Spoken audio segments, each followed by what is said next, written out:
One piece chapter 1179 आ चुका है। ये पूरे साल का सबसे ज्यादा हाइप चैप्टर है फॉर नाउ।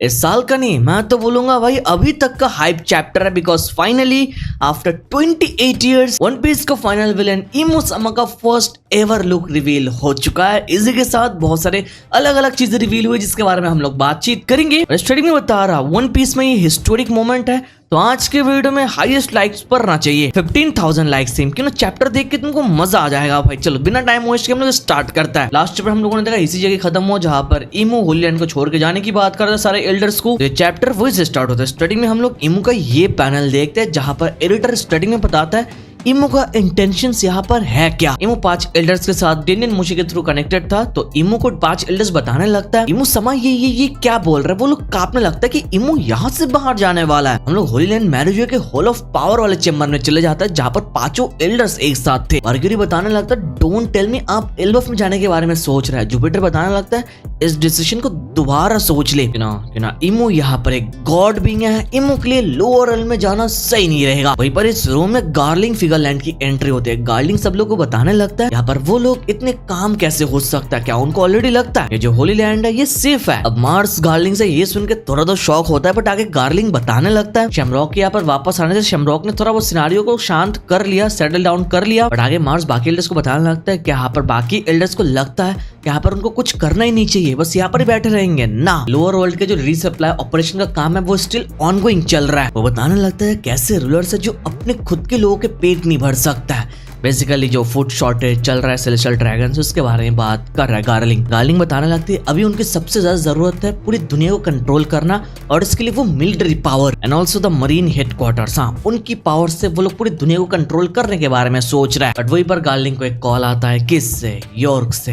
ये कॉल गार्लिंग पिक करता और हम लोग देखते हैं यॉर्क बताने लगती है खाना कहाँ पर है। ऐसे लाइफ तो सेलेस्टियल ड्रैगन्स वाले नहीं जीते है ना। बेसिकली पर यॉर्क को भी भूख लगी है, उसको भी खाना नहीं मिल रही है। तो आगे सीन शिफ्ट हम लोग यॉर्क को देखते हैं, उसको सच्ची में बहुत ही ज्यादा भूख लगी और वो कहाँ पर है? मैरिज हुई कि लेवोफेस पावर प्लांट में है। गार्लिंग बताने लगता है उसने तो ऑलरेडी बता दिया यहाँ पर जो होली लैंड है ये फूड शॉर्टेजेस के थ्रू जा रहा है, उनके पास सप्लाई बहुत ही कम है। अनदर थिंग जो उनको रिजॉल्व करना चाहिए दैट इज मदर फ्लेम। और यॉर्क को यहाँ पर एक सेलेस्टियल ड्रैगन का लाइफ लीड करना है, तो यॉर्क को एक तरीका निकालना पड़ेगा एनर्जी को प्रोड्यूस करने के लिए। हाँ भाई एक शर्त है। अब आगे हम देखते हैं यॉर्क रोने लगती है, बताने लगते हैं ये तो उन लोगों ने पहले प्रॉमिस किया नहीं था, बट अभी ऐसा क्यों बोल रहा है। गार्लिंग आगे बताने लगता है जो यॉर्क ओरिजिनल बॉडी है दैट इज वेगापंक वही उनके अगेंस्ट में गया था। तो ओरिजिनल बॉडी ने जो काम करके रखा, उनको जो धोखा दिया उसकी पूरी रिस्पॉन्सिबिलिटी अभी यॉर्क को लेना पड़ेगा भाई। तो एक वर्ड है ना कार्मा, वही यॉर्क के साथ हो रहा है, ना खाना ना पीना, बस मजदूरी करते रहो। हम देखते हैं गार्लिंग एज ए एल्डर बाकी एल्डर्स के साथ बैठता है और बताने लगता है आजकल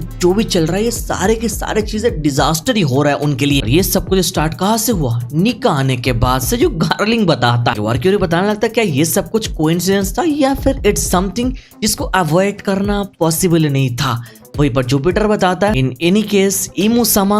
ये लाइन खत्म करने से पहले हम लोग देखते हैं इमू स्टिल अपने फ्लावर चेम्बर में, और उसी के बैकग्राउंड में जुपिटर बताने लगता है इमू समा को पंजिया कैसल छोड़ के जाना नहीं चाहिए। वो लोग एल्बफ में मिलिट्री फोर्स भेजेंगे, मरीन्स को भेजेंगे, जरूरत पड़े तो सारे एडमिरल्स को एक साथ भेजेंगे, बट स्टिल इमू समा को वहां पर जाने की जरूरत नहीं है। वहीं पर नोजोरो इस वर्ड को काउंटर करता है, बताने लगता है कि यहाँ पर ऑलरेडी जो मरीन्स हेडक्वार्टर्स है वो लोग बहुत ही अलग अलग सिनेरियो के साथ डील करते हुए जा रहा है, बिकॉज वेगापंक के स्पीच के बाद पूरी दुनिया में खेओस चल रहा है, तो वो लोग भी बिजी है। आगे देखते हैं मर्क्यूरी खड़ा हो जाता है, बताने लगता है अगर बात ऐसा ही है तो उनको दोबारा जाना चाहिए एल्बफ में और जाके सॉर्ट आउट करना चाहिए। बट वही पर इमू सारे एल्डर्स को बताने लगते हैं, स्पेशली मर्क्यूरी को बोलता है Mercury this was no coincidence, cast aside all last sloth pride और ये जितना कुछ है ये सब कुछ अनअवॉइडेबल है भाई। ये सारी चीजों को अवॉइड करना पॉसिबल है ही नहीं इमू के लिए, तो इमू को यहाँ पर मूव करना ही पड़ेगा। इमू ये लाइन फिनिश करने के बाद वो each and every important event को याद करता है जो इमू के लिए थ्रेट था। ये सब कुछ इमू अपने पीओवी से याद करता है। फर्स्ट ऑफ ऑल वो ज़ेबेक को याद करता है, ज़ेबेक के वो वर्ड्स जहाँ पर ज़ेबेक ने बोला I will be back.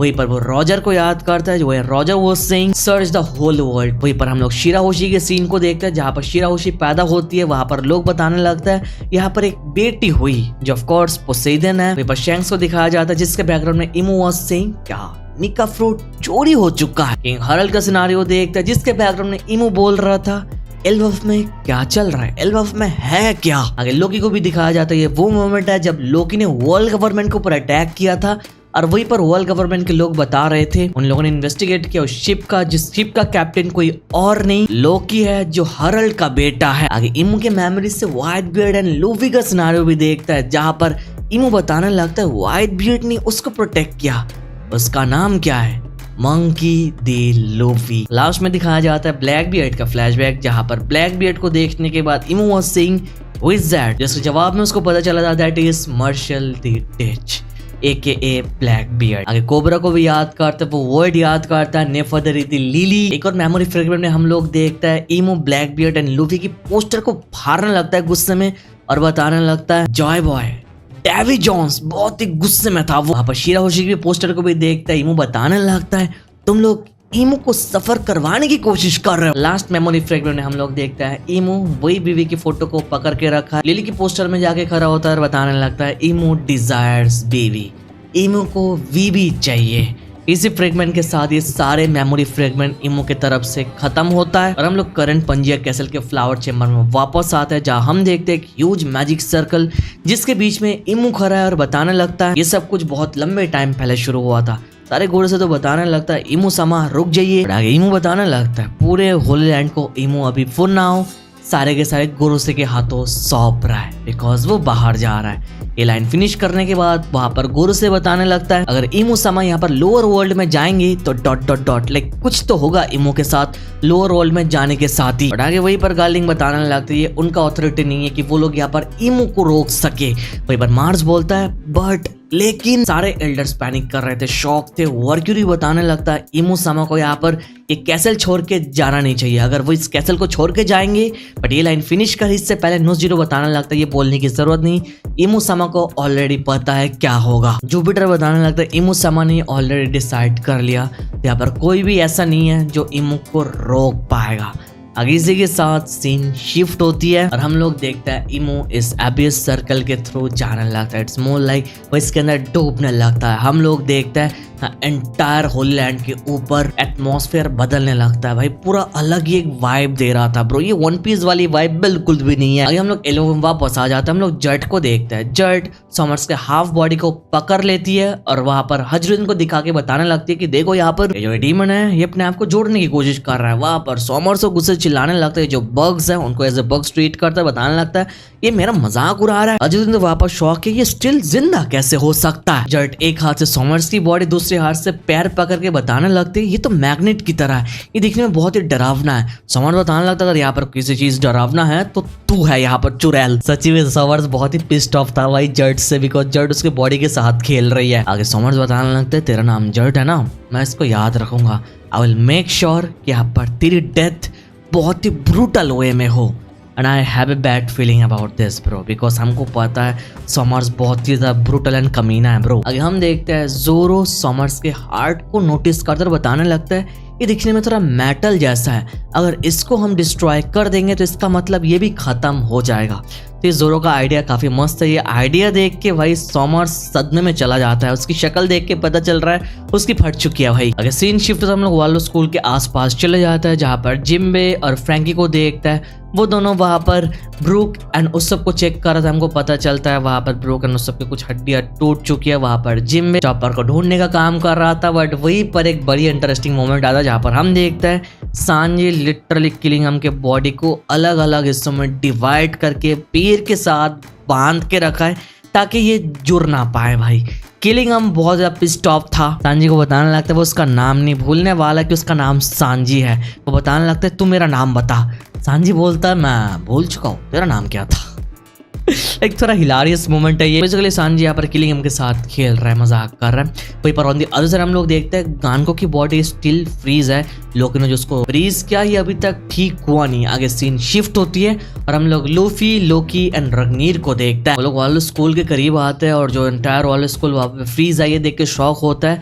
But आगे लिलिथ के थ्रू उनको पता चलता है लिलिथ ने यहाँ पर अपने इक्विपमेंट को यूज करके ये काम किया। आगे स्कूल के वहां पर जो जमा हुआ खाना था वही वो लोग खाने लगता है, उनको टेस्ट तो अच्छा नहीं था बट स्टिल वो लोग खाने लगता है। हम लोग देखते हैं लूफी बताने लगता है कुछ खाना उसको उsopp एंड ब्रूक को भी देना पड़ेगा बिकॉज उनका हाल ठीक नहीं है। बट लोकी बताता है पहले लूफी को यार नॉर्मल सेल्फ में आना पड़ेगा बिकॉज लूफी का एनर्जी ड्रेन हो चुका है। बट आगे लूफी लोकी को सवाल करता है उसने जो गानको को वहां पर फ्रीज किया गानको वहां पर मर चुकी है। बट लोकी बताता है ये इंस्टेंट फ्रीजिंग है तो वो मरी नहीं। आगे वो हाथों से इशारा करके रग्नीर को दिखाता और बताने लगता है जो छोटा सा बंदा है रग्नीर यही इस आइस फ्रीजिंग को ठीक कर सकता, ओनली हिम, उसको छोड़ के दुनिया में कोई भी ये काम नहीं कर सकता है ब्रो। जब तक यहाँ पर वो फ्रीजिंग है तब तक उसको कुछ नहीं होगा बट उसको कोई ठीक भी नहीं कर पाएगा रग्नीर को छोड़ के। आगे सीन शिफ्ट होती है, हम लोग देखते हैं नामी कुछ नोटिस करती है, डर जाती है और हम लोग देखता है भाई लिटरली आसमान के ऊपर से ह्यूज स्केल में ब्लैक लाइटनिंग गिरने लगती है। एक जगह से नहीं 2 3 4 5 6 अलग अलग जगह से। और इसका स्केल कितना ह्यूज है मैं तुमको समझा देता हूँ भाई। जो नॉर्मल आइलैंड है उससे 100 गुना बड़ा ये एल्बाफ है मेरे भाई। अब ये एल्बाफ कंट्री के कंपैरिजन में भी ये लाइटनिंग और भी ज्यादा ह्यूज है जो तुम लोग इस पैनल में देख सकते हो। तो तुम समझ जाओ कि ब्लैक लाइटनिंग स्मोक जो भी क्यों ना हो इसका स्केल कितना ज्यादा नॉर्मस है। अब ये गिरने के साथ हम लोग देखते हैं जो जायंट्स वहां पर थे वो सारे के सारे शॉक हो जाता है, बताने लगती है ब्लैक स्मोक कहाँ से आ रहा है। और वहीं पर हम लोग देखते हैं लिटरली आसमान के ऊपर से वो डिमोनिक मैजिक सर्कल बनता है जिससे ये सारे के सारे ब्लैक फॉग स्मोक गिरने लगता है भाई। नॉर्मली तो भाई हम लोगों ने आज तक देखा भाई जमीन पे ये सर्कल बनते हुए but this for the very first time कि इमो के एंट्रेंस में यहाँ पर आसमान के ऊपर ये समनिंग सर्कल बन रहा है। वो लोग पैनिक करने लगता है, सब लोग आसमान के ऊपर देखने लगता है। वहीं पर नामी एकदम शॉक हो जाती है, सारे के सारे लोगों को बुलाने लगती है देखने के लिए कि यहाँ पर हो क्या रहा है। जो पेड़ पौधे घर है उनके साथ कुछ अजीब चीजें हो रही है। और वहीं पर पैनल में हम लोग देखता है जो एल्बाफ के सारे पेड़ पौधे हैं, जो घर है, सारे के सारे चीजें डिमोनिक ट्रांसफॉर्मेशन लेने लगता है भाई। वो लोग अपने मर्जी से हिलने लगता है, शेप बना लेता है, उनके अंदर फेसेस और स्ट्रक्चर बनने लगता है। It's more like Imu entire ground और जितने ऑब्जेक्ट्स है सब कुछ कंट्रोल करने लगता है। सारे के सारे चीजों को वो डिमोनिक ट्रांसफॉर्मेशन करने लगता है बस अपने स्मोक को यूज करके bro. That's actually big deal. ये देख के कोई भी डर जाएगा तो सारे जायंट्स वहां पर डरने लगता है कि यहाँ पर चल क्या रहा है। और आगे वही पर देखता है एल्बाफ के ओरस्ट कैसल से खतरनाक ह्यूज कॉन्क्यूरर हाकी रिलीज होता है भाई। इस हाकी का स्केल इतना ही ज्यादा था कि भाई हम लोग लाइक पैनल के थ्रू क्लियरली देख सकता है भाई जितने बच्चे नॉर्मल जायंट्स थे वो सारे के सारे इमीडिएटली बेहोश हो जाता है। बाकी जो जायंट स्ट्रॉन्ग है वो लोग बहुत स्ट्रगल करने लगता है। जोरो बताने लगता है कॉन्क्यूरर हाकी। लोकी लूफी फील करता है, लोकी बताने लगता है ये हाकी डायरेक्टली कैसल से आ रहा है भाई। ये हाकी वेव लिटरली इतना मैसिव था कि कोई मूव नहीं कर पा रहा था भाई, आगे नहीं उल्टा पीछे जा रहे थे भाई लोग। वहीं पर आगे ओरस्ट कैसल के थ्रोन रूम में जाता है और हम लोग देखता है इमो यहाँ पर इस कैसल में आ चुका है मेरे भाइयों।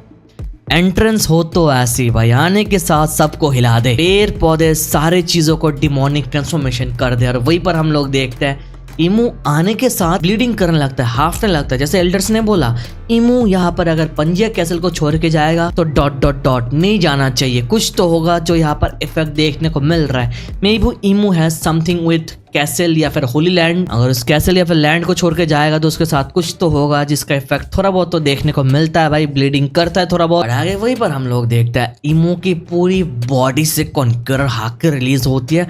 इट्स मोर लाइक कि इमो की बॉडी फट के हाकी बाहर आ रहा है भाई। ये हाकी का प्रेशर इतना ही ज्यादा था कि इस एंटायर कैसल के ऊपर वाला हिस्सा एकदम टूट जाता है। Dorry Brogy elder Jarul were completely stunned कि यहाँ पर हो क्या रहा है, कैसल में कौन है। वहीं पर हम लोग देखते हैं एल्बाफ के आसमान के ऊपर कुछ तो होने लगता है जिससे सारे के सारे डिमोनिक हाउसेस जो ट्रांसफॉर्म हो चुके ऑलरेडी वो गाने लगता है, नाचने लगता है। और वहीं पर किलिंगम सॉमर्स शॉक हो जाता है। किलिंगम बताने लगता है ग्रेट वन। सॉमर्स डर जाता है, बताने लगता है डोंट टेल मी कि यहाँ पर ग्रेट वन पर्सनली यहाँ पर खुद चल के आ गए। वहां के लोग बताने लगता है छत के ऊपर, हाँ ओरस्ट कैसल के छत के ऊपर कोई तो बैठा है। और आगे हमारे सामने ये एपिक ऑरा फार्मिंग वाला पैनल आता है जहाँ पर हम देखते हैं भाई साहब इस छत के ऊपर कोई और नहीं इमो सामा खड़ा है भाई। Just look at this panel भाई, जो मैक्सिमम ऑरा यहाँ पर ओडासन ने दिखाया ना, जो एंट्रेंस क्रिएट किया भाई फाइनल विलन की एंट्री के लिए, दैट इज मास्टरपीस भाई, दैट इज एब्सोल्यूट सिनेमा। जो डिजाइन इमो के लिए पिक किया यहाँ पर ओडासन ने, इससे बढ़िया डिजाइन हो ही नहीं सकता था ब्रो। बहुत सारे अलग अलग एआई जनरेटेड पैनल आ रहे थे, लोग इमो को देख रहे थे और भी ज्यादा हाइप हो रहे थे। बट ये ओरिजिनल पैनल देखने के बाद भाई लोग और भी ज्यादा शॉक्ड है कि ओडा सनसन ने यहाँ पर इतना खतरनाक डिजाइन कैसे लेकर आ गए भाई। एक विलन जिसका फेस रिवील आज तक कभी हुआ ही नहीं, उसको लेके इतना ज्यादा एक्सपेक्टेशन था, कहीं ना कहीं लोगों को लग रहा था कि डिसअपॉइंट होंगे। बट यहाँ पर इमो की शक्ल देखने के बाद भाई सब लोग इम्प्रेस्ड है। ओडा ने यहाँ पर इमो के रिवील के साथ डेफिनेटली बहुत ही हार्ड कुक किया है ब्रो। इमो के सराउंडिंग में हम लोग ब्लैक क्लाउड देख सकते हैं। ब्लैक क्लाउड के ऊपर जो इमो की आंखों का सिंबल है चारों तरफ हम लोग देख पाते हैं। इसी के साथ इमो के पास यहाँ पर एक वेपन है, जो वेपन है वो अपने बैग में कैरी कर रहा है। बट ये वेपन क्या है अभी तक ठीक से रिवील हुआ नहीं, बट एक वेपन तो है। और इसी के साथ इमो का हेयर कलर भी वाइट है, थोड़ा नीका जैसा कर्ली हेयर है, उसके पास हॉर्न्स है, डेविल टेल है, उसके हाथ में भी हम लोग क्लियरली देख सकते हैं उसके आंखों का जो डिजाइन है वो उसके हाथ में भी प्रिंटेड है ब्रो। और इमो की एंट्री होने के साथ इंट्रोडक्शन बॉक्स में बताया जाता है he is the creator of the world government, one of the first 20। और इसके पावर में बताया जाता है आकुमा नो मी, मतलब डेविल फ्रूट। वे डेविल फ्रूट का नाम रिवील हुआ नहीं, but it might be possible कि इमो के डेविल फ्रूट का नाम डेविल फ्रूट ही है, मतलब डेविल फ्रूट, डेविल का फ्रूट। लास्ट में लिखा जाता है king of the world saint Nerona Imu. ये सेंट टाइटल हमको बता देता है Imu is actually a male character. बंदे यहाँ पर बैडी मॉमी कर रहे थे, बट इमो यहाँ पर एक डैडी निकला। और हाँ, इमो यहाँ से जरा बहुत ब्लीडिंग भी करने लगता है, जो हम लोग क्लियरली देख सकते हैं। इसके पीछे the reason could be related to Pangaea castle holy land, जिसके बारे में गोरू से बता रहे थे अगर इमो इसको छोड़ के जाएगा तो कुछ तो होगा मे बी। अभी के लिए ये सब क्या है ये हमको पता नहीं चल रहा है भाई, ये सब कुछ आगे के चैप्टर्स देखेंगे बाद पता चलेगा। बट फॉर नाउ इमो का डिजाइन, उसका ऑरा और इसकी एंट्रेंस भाई ओडा सेंस ने दिखा दी फाइनल विलन का एंट्रेंस कैसा होना चाहिए ब्रो। इसी के साथ लास्ट में एडिटर कमेंट करता था एडवेंट द इनकारनेशन ऑफ इमो समा। भाई वजन तो है ब्रो। इज इट जस्ट मी, पर तुम लोगों को भी ऐसा लग रहा है कि भरोसा नहीं हो रहा है भाई, हम लोग फाइनली इमो का फेस देख रहा है, इमो का फेस रिवील हो चुका है। व्हाट डू यू थिंक, क्या हम लोग यहाँ पर इस चीज को सरवाइव करेंगे या फिर हम लोग यहाँ पर इमो को डिफीट करेंगे? क्या क्या बोल रहे हो भाई, फाइनल विलन की एंट्री अभी हुई, अभी डिफीट? अब पागल हो चुका है क्या? इसके बारे में सोचना भी मत, ये 100% लिख के ले लो, हमारी फटके 4 होने वाली है। इवन मैं चाहता हूँ इमो आके हमारे स्ट्रॉ हेड्स को कूट दे, अलग अलग हिस्सों में कूटे भाई, बिकॉज तब भी जाके मजा आएगा। फाइनल विलन का ऑरा फार्मिंग दिखना चाहिए वैसे ब्रो। हर एक शोनन की फाइनल विलन का टाइम हम लोगों ने देखा, फाइनल विलन आने के साथ बंदों को कैसे कूटता है, तो इमो हमको छोड़ देगा भाई? ना भाई, इट्स नॉट पॉसिबल। हमारी बारी आ चुकी है, बाकी शोनन के बंदे पेले गए, हम भी पेले जाएंगे ब्रो। मुझे तो भाई एक और टाइम स्किप की स्मेल आ रही है ब्रो। आज के वीडियो में 15,000 लाइक्स टारगेट है, करना पड़ेगा भाई, हिस्टोरिक चैप्टर है वन पीस का। बाकी चैनल अभी तक सब्सक्राइब नहीं किया तो मेक श्योर सब्सक्राइब कर रहा हूँ। नेक्स्ट वीक ब्रेक है, बट तुम्हारा भाई तुम्हारे लिए थ्योरी वीडियो लेकर आएगा, चैप्टर ही ऐसी है, थ्योरी वीडियो तो बनता है भाई। चलो, thank you so much for watching this video, तो मिलता है नेक्स्ट वीडियो में।